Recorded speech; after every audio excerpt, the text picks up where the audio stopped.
পবিত্ৰ ৰমজান মাহতে ৰাণীপুখুৰীৰ ভোলাবাৰীত সংঘটিত হৈছে এক শোকাবহ ঘটনা। চেহেৰীৰ প্ৰাক্ষণত এটা মুছলমান পৰিয়ালত নামি আহিল কালমা নিশা। ৰাতি 12 মান বজাত জুইত ভস্মীভূত হৈ গ'ল তিনিটাকৈ বাসগৃহ।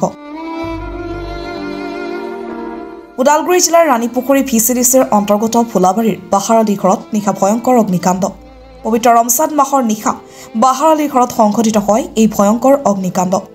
চেহেৰীৰ প্ৰাকমুহূৰ্তত ঘৰত জুইৰ সূত্ৰপাত হোৱাৰ অভিযোগ পৰিয়ালৰ। গোহালিৰ ঘৰটোত জুই লগাৰ ফলত এটা গৰু আৰু গাভিনী ছাগলী জুইত পৰি চাৰখাৰ হোৱাৰ উপৰি আৰু দুটাকৈ গৰু আহত।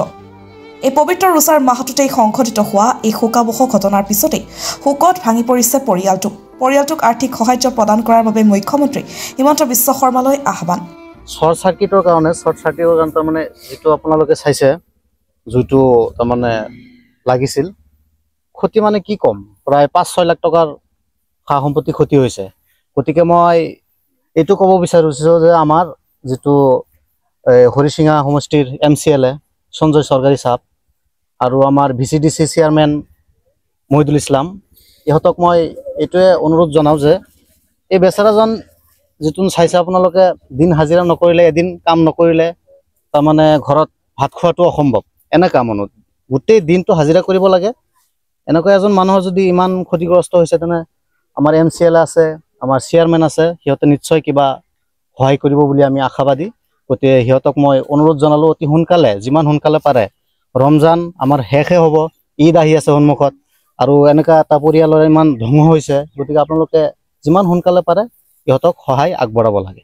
ওদালগুৰি জিলাৰ অন্তৰ্গত ৰাণীপুখুৰী VCDCৰ অন্তৰ্গত ভোলাবাৰী গাঁৱৰ বাসিন্দা বাহাৰ আলী নামৰ ব্যক্তিজনৰ বাসগৃহত যোৱা ৰাতি প্ৰায় 12 মান বজাত হঠাৎ জুই লাগি দুটা ঘৰ, 3টামান ঘৰ পুৰি চাৰখাৰ হৈ যায়। ঘৰটোত মানুহ নথকাৰ বাবে জুই আমি নুমাব পৰা নাই। প্ৰায় 1:20 মান সময়খিনিত আশে পাশে ওচৰ চুবুৰীয়া মানুহখিনিয়ে গম পাইছে।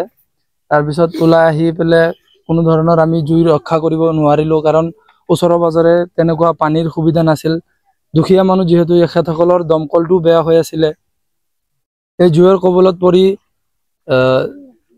দুটামান গৰু, এজনী ছাগলী, তথাপিও ছাগলীজনী প্ৰেগনেণ্ট আছিলে, গোহালিতে মৃত্যুবৰণ কৰিব লগা হ'ল। আৰু থকা ঘৰ এটা পুৰি চাৰখাৰ হৈ গ'ল। ল'ৰা ছোৱালীৰ কিতাপ কানি যিমান আছিলে, কাপোৰ চোপোৰ, বৰ্তমান জৰাজীৰ্ণ অৱস্থা এই পৰিয়ালটোৰ। সেয়েহে এই নিউজ চেনেলটোৰ জৰিয়তে আমি চৰকাৰী পক্ষৰ মানুহসকলক কিছু যদি সহায় হাত আগবঢ়াই তাৰে অনুৰোধ জনাইছোঁ।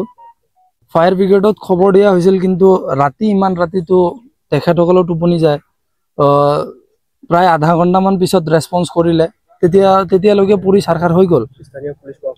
স্থানীয় পুলিচ প্ৰশাসন এতিয়ালৈকে এই ঠাইলৈ অহা নাই। তাৰে লগতে আমাৰ স্থানীয় যিমান চেয়াৰমেনে আদি কৰি যিমান আমাৰ মানে MCLA ছাৰে হওক, তেখেতসকলে এতিয়ালৈকে এই স্থানত আহি পৰ্যবেক্ষণ কৰা নাই।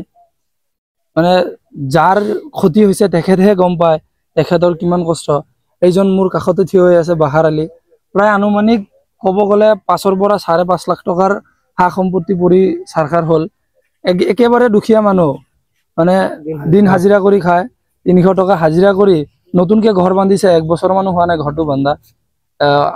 আজি এই পবিত্ৰ ৰমজান মাহ, আমাৰ 15 দিনমান পিছত ঈদ।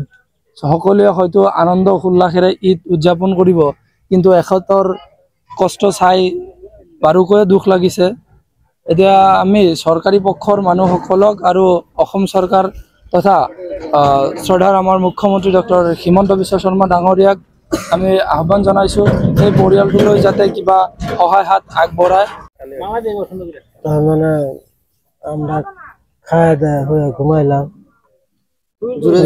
আগুন সাগুনও নাই, কিবা কিছু নাই। পরে ঘুমাতে চেতন পাই দেখলাম এরম আগুন লাগছে, লাগে একদম পুরে। কারণ মানুষ ডাক দিলাম, পরে পুরার কাম শেষ।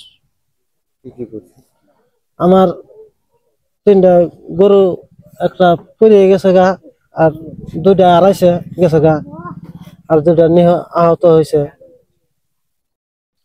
আর ছাগল পড়ছে মরছে মুরগি আসলে বলে মরছে